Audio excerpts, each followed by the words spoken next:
la designación. Ustedes saben, me extraña que las señoritas Calderón y Campos, creo que son las que tenían que exponer este tema, no estén presentes. Eso yo lo voy a tomar como una falta grave. De manera que ahora vamos a comenzar a dar el tema que es fracturas del extremo proximal del húmero. Adelante, por favor. Es importante hacer una breve, hacer un breve recuerdo de la parte anatómica. Ustedes saben que el húmero en su parte proximal está presente la cabeza, una superficie esférica. Está presente el troquín, el troquíter. Está presente entre la cabeza y los troquíteres está el cuello anatómico y debajo de estas tuberosidades está el cuello quirúrgico. Y entre el troquín y el troquíter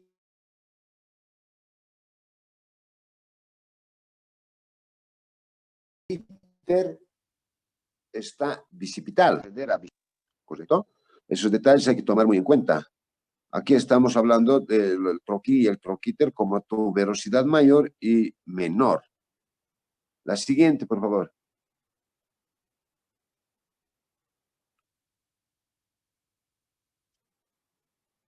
Bueno, para las lesiones a este nivel del extremo proximal del húmero, al igual que el resto de las fracturas, hemos visto que el mecanismo puede ser trauma directo, caída directa sobre el hombro, puede ser indirecto, poco frecuente, más son las fracturas por traumas directos. En este caso, el trauma indirecto sería por caída sobre el talón de la mano, ¿sí? Con el miembro en abducción y en rotación externa. Siguiente, por favor.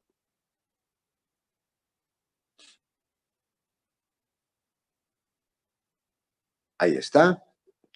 Caída sobre el hombro. Imagínense una caída sobre el hombro en un pretil, es decir, en la esquina de una acera, por decir, sobre un objeto así duro puede provocar. Y en la imagen del lado derecho estamos viendo una caída sobre el talón de la mano con el miembro en extensión, repito, y en rotación externa. Siguiente.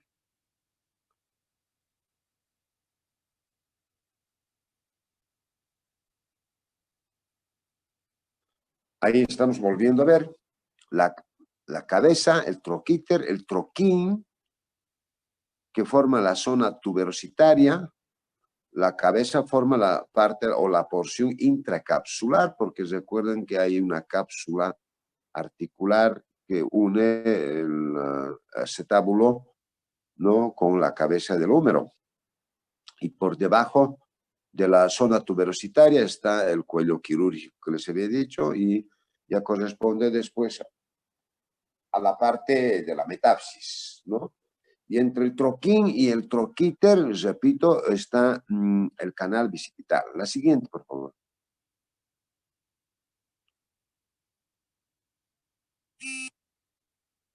Entonces, ahí tenemos imágenes donde pueden ser ya las fracturas. En la imagen de arriba tenemos una fractura intracapsular que comprende a la cabeza y al cuello anatómico.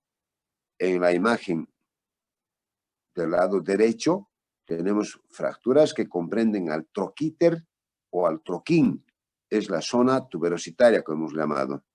Y en la parte de abajo y de la izquierda es ya una fractura que está por debajo de los trocánteres, ¿cierto? Ya corresponde a la porción de la metáfisis con la diáfisis, es decir, la zona metáfiso-diafisaria, ¿sí?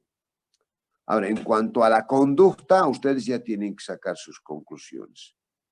Por ejemplo, en la fractura inferior, en la metáfisis diafisaria, el tratamiento va a ser conservador. En esta imagen estamos hablando. En la intracapsular, ustedes comprenderán, esa fractura va a ir a la necrosis. ¿Sí?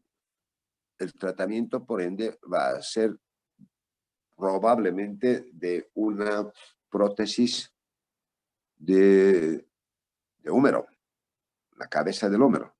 En la imagen del lado derecho, en la fractura tuberositaria, donde está comprometiendo el troquíter, entonces el tratamiento en ese caso va a ser quirúrgico.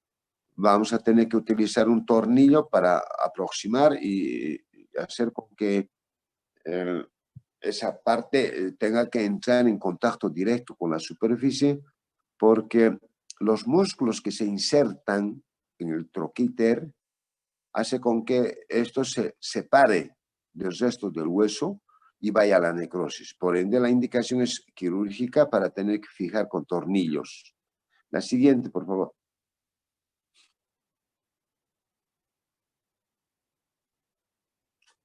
Bien, el 80% dice no son fracturas desplazadas, o si están es en una proporción menor. ¿Sí? Eso dado a que los músculos del manguito rotador, ¿cierto? Son los que generalmente estabilizan.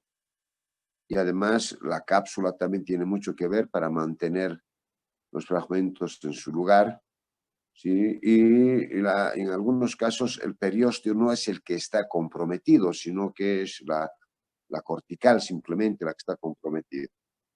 Entonces, en muchos de estos casos el tratamiento va a ser conservador, no va a haber necesidad de tener que recurrir a una cirugía, ¿sí?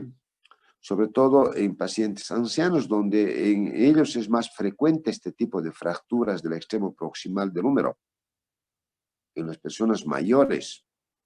Y por ende hay que tener mucho cuidado por la proximidad de la superficie articular escápulo-humeral.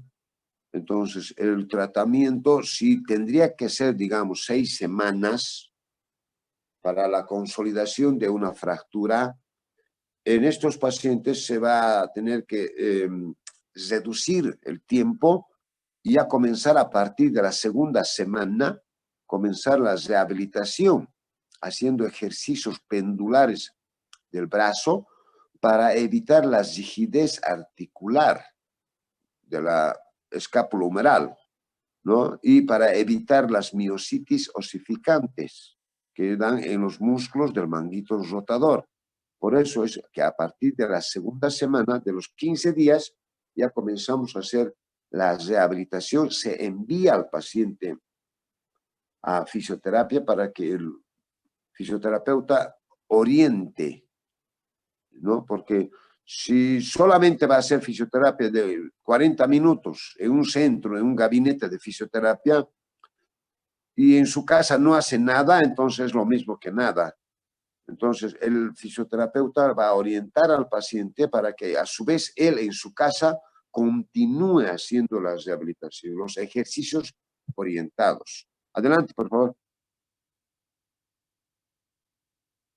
Bien, en este tipo de fracturas hay una clasificación, hay varias clasificaciones. Nosotros vamos a utilizar la de NIR, ¿sí?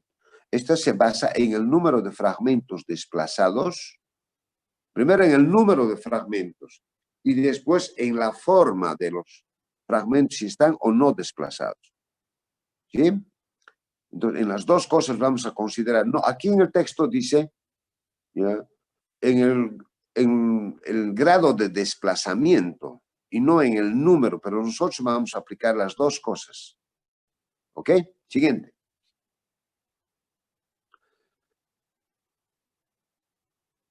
Mire, ahí dice separación mayor a 1 centímetro entre los fragmentos. ¿Ya? Y eso puede provocar a veces rotaciones que pueden medirse en grados. Entonces, mayor a 1 centímetro entre los fragmentos, eso ya implica una conducta quirúrgica. Siguiente, a ver. Ahí está. ¿Sí? Si bien en la primera imagen superior izquierda, la fractura está presente, pero no está desplazada. Entonces yo particularmente no indicaría cirugía. Entonces ahí dice, el grado 1 es una fractura de una parte, no está desplazada. Pero puede haber hasta 3 fracturas, pero ninguna tiene que estar desplazada. Esa es la consideración que hace esta clasificación. De 1 a 3 fragmentos o fracturas, pero ninguna tiene que estar desplazada. Y consiguientemente yo, como les digo, yo no operaría eso. ¿Sí? No operaría, yo simplemente lo mantendría en tratamiento conservador. Un cabestrillo, hombro, brazo y punto. De 2 semanas comienzo la rehabilitación. Siguiente. Ahora, la tipo 2 de NIR, ¿cierto? Ahora, esta hay en 2 fragmentos. Uno está desplazado. ¿Sí? Uno de ellos está desplazado. Y eso ya merita conducta quirúrgica, porque vean la imagen, está cabalgada. Hay 2 fracturas, si ustedes observan en el extremo proximal, hay una que no está desplazada y la parte más inferior que está desplazada y cabalgada. Siguiente. La tipo 3, ya esta, vean ustedes, es multifragmentaria y está desplazada. ¿Sí? Muchos fragmentos y todos están desplazados. Más de 2 están desplazados. Siguiente. La de tipo 4, ¿sí? Multifragmentaria también y todos también están desplazados. Multifragmentaria. En este caso, por ejemplo, en esta imagen que es de una tomografía tridimensional, multifragmentaria, yo tampoco operaría. ¿Saben por qué? Porque está ligeramente alineado. Si yo entraría a operar, esos pequeños fragmentos que ustedes ven es como cáscara de huevo. Como cáscara de huevo. Entonces, yo no tendría condiciones de cómo colocar una placa y tratar de fijar cada pequeño fragmento, porque al colocar va a estallar más. Entonces, lo que yo haría en este caso es inmovilizar durante 2 semanas con un cabestrillo, hombro, brazo, ¿sí? Y a partir de los 15 días comenzar la rehabilitación con asistencia de un fisioterapeuta. Siguiente.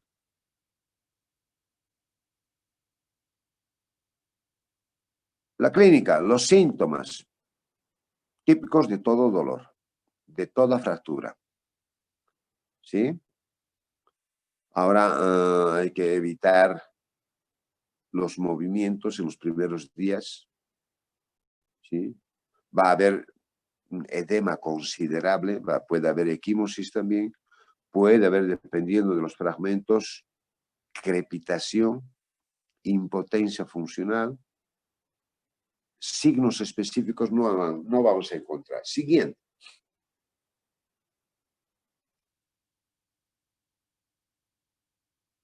Ahora, para confirmar el diagnóstico, que tenemos ya seguramente un diagnóstico presuntivo, que puede ser una luxación escapulohumeral o una fractura. Eso vamos a diferenciar con la crepitación que vamos a encontrar.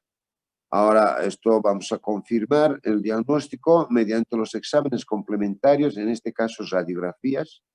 Puede ser una antero-posterior, ligeramente oblicua, hasta 35 grados, como ven en la imagen izquierda. Y otra, se puede pedir una de perfil de escápula, ahí está, como lateral de hombro, ¿sí? Para ver. Siguiente.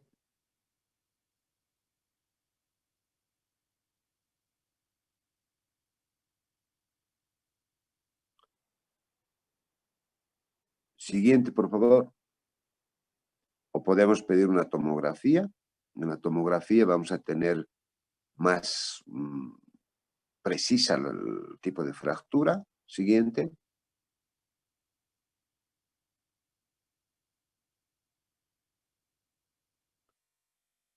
El tratamiento.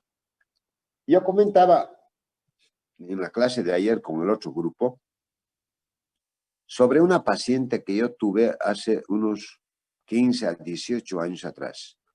La señora tenía 83 años de vida. Una señora muy, muy simpática y muy agradable la señora como persona. Un día domingo me aparece en mi consultorio, donde es mi domicilio también, con una señora que era su hija. Un día domingo. Y me dice que se había caído en el campo.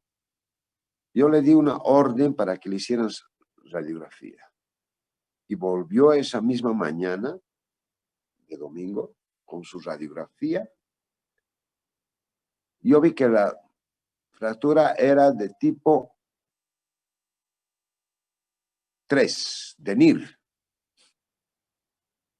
Y había necesidad de tener que hacer una reducción. Pero para ello necesitaba la señora, ¿no? Hacer exámenes de laboratorio porque había que hacer en quirófano la reducción con anestesia general. Y para ello tenía que tener exámenes de laboratorio, un hemograma parcial, donde tenga un, ¿cómo se llama? Hematocrito, hemoglobina, mínimamente. Y una valoración cardiológica, ¿no? Porque sin eso el anestesiólogo no le va a dar nunca anestesia. Entonces le pedí eso. Y ella me dijo que tenía una patología de base, una patología cardíaca de base. ¿Sí? Y bueno, y que tenía su cardiólogo. Yo le dije, muy bien. Hablé con su cardiólogo, que le haga sus estudios y veamos después. Al día siguiente vuelve la señora y me dice, me han hecho el examen de sangre, pero el cardiólogo, mi cardiólogo me ha dicho de que él no trabaja con usted y que él trabaja con otro traumatólogo.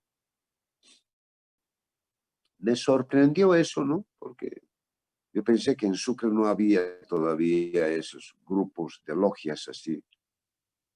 Entonces, bueno, el resultado es de que yo digo o con otro traumatólogo, la indicación es tener que hacer reducción. Y si le hace otro traumatólogo con otro cardiólogo, no tengo ningún problema, pero tienen que hacer. Eso fue lo que le orienté. ¿Sí? Muy bien. Se fue la señora y le dije que si gusta, vuelve y yo voy a seguirle orientando, acompañando en la medida de mis posibilidades. Y no le cobré nada, porque no había hecho nada. Se fue y retornó un día jueves, esa misma semana, jueves, por ahí retorna la señora y me dice que le habían sometido a una reducción en un hospital allí, en Sucre. Y yo le pregunté si es que le habían hecho una radiografía de control después de lo que le hicieron la reducción. Y la señora me dice que no. Y yo me quedé sorprendido. Le dije, bueno, ¿por qué no le hicieron? Tiene que haber una evidencia, una constancia de lo que se ha hecho, pues. En este caso, de la reducción, para saber cómo ha quedado, si ha quedado bien o ha quedado mal. Entonces, le di otra orden de rayos X, se fue a sacar radiografía, vuelve con la radiografía inicial, la primera radiografía, y esta última, que supuestamente era después de la reducción. Entonces, veo y analizo las dos radiografías y veo que no le habían hecho absolutamente nada, que seguía igual como estaba. Entonces, a la hija le digo, la hija tendría unos 40, 45 años, le digo, mire, comparen estas dos radiografías, sigue igual, no le han hecho absolutamente nada. Y ahí la señora, la hija, como la mamá, la señora, la abuelita, ¿cómo es posible que esto, que el otro comiencen? Yo digo, mire, yo no sé explicar. Quien tendría que explicarles es el médico que ha hecho supuestamente la reducción. Yo, ¿qué les voy a explicar? Simplemente yo estoy demostrándoles que no le han hecho absolutamente nada. Pues bien, ahí la hija me dice, ¿sabe qué, doctor? Yo tengo una hermana médico que vive en el Brasil, en Sao Paulo. Y hemos estado en contacto con ella. Y ahora, obviamente, yo le voy a comunicar. Y vamos a ver qué es lo que ella nos recomienda, porque ella nos ha dicho que vénganse, nos ha llamado para que vayamos.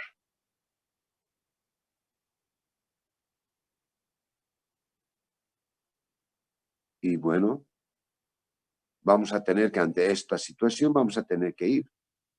Yo le dije que sí, que yo estoy de acuerdo. Allá hay mejores condiciones. Y bueno, que les vaya bien. Y cuando retorne, si gusta, puede volver a venir aquí para conversar. Porque la señora era muy simpática, les digo, me gustaba conversar con ella. Y se fue. 2 meses después retorna y me dice que le habían sometido a una cirugía. Y la cirugía le habían cambiado la cabeza del húmero. Ah, qué interesante, le dije. ¿Y tiene alguna radiografía después de la operación? No, me dice. Estamos en lo mismo. No entiendo yo por qué no la han pedido. Entonces le doy una orden para que le hagan radiografía. Le sacan la radiografía y después me lo trae, le dije. Lo vemos. Muy bien. Le sacan la radiografía, vuelve con la radiografía y estaba luxado. Había evidentemente la prótesis en la cabeza del fémur, pero estaba luxado, no estaba en el acetábulo. Imagínense. ¿Qué hacer? Hay que hacer la reducción, pero esa reducción tiene que ser abierta, tienen que volverla a operar. Tienen que cambiar esta cabeza por otra cabeza con cuello más largo para que no se luxe. Sí, me dice, no, imagínense el drama de la señora, de la hija. ¿Y ahora qué hacemos? Otra vez vamos a tener. Y la señora dice ahí, poco ya, ni tan preocupada así, ¿no? Sino que un poco más animada me dice, ya, voy a volver porque me ha gustado cómo mi hija me ha tratado allá. Y yo quiero volverla a ver a mi hija. Sí, me dice sí. Entonces voy a volver allá. Y se fue nuevamente. Pero antes yo le dije que cuando le vuelvan a hacer la conducta allá, que le saquen radiografía allá para que con eso usted esté conforme y no se venga a lo incierto otra vez aquí. Entonces, me entendió ella y se fue. Otros 2 meses después, la volví a ver a la señora.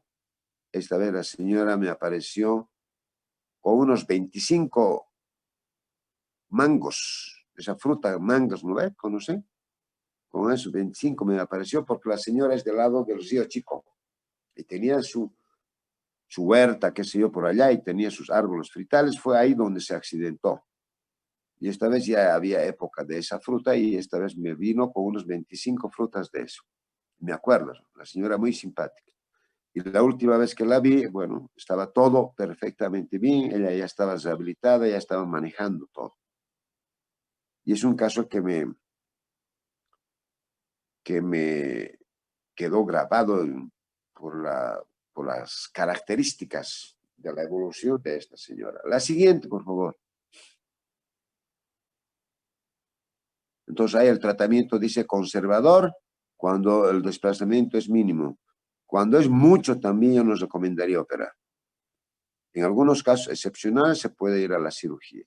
Y hay la forma de cómo mantener, ¿sí? Con esas inmovilizaciones. Siguiente, por favor.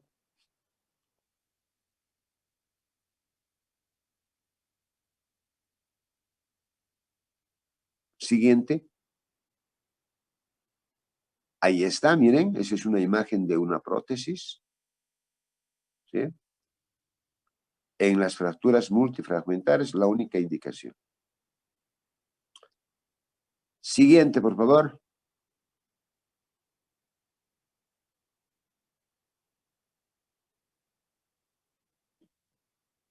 ¿Qué complicaciones pueden tener? Neurológicas, daño al nervio axilar, consolidaciones viciosas, ¿sí? La necrosis de los fragmentos también, ¿sí? Eso puede provocar también una degeneración de la superficie articular, una osteoartrosis. Eso puede provocar una rigidez articular. Ahí decíamos también las miositis osificantes son frecuentes, porque en las personas mayores es donde más frecuentemente se da este tipo de fracturas. Siguiente. Muy bien, esto lo vamos a ver en la próxima clase. ¿Alguna pregunta, jóvenes?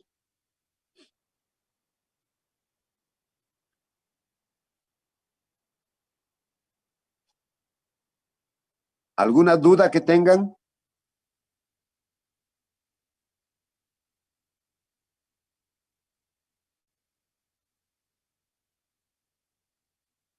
Muy bien, entonces, eso es todo por hoy. Vamos a ver, la próxima clase vamos a entrar a este tema de fracturas de húmero, sobre todo de la parte distal.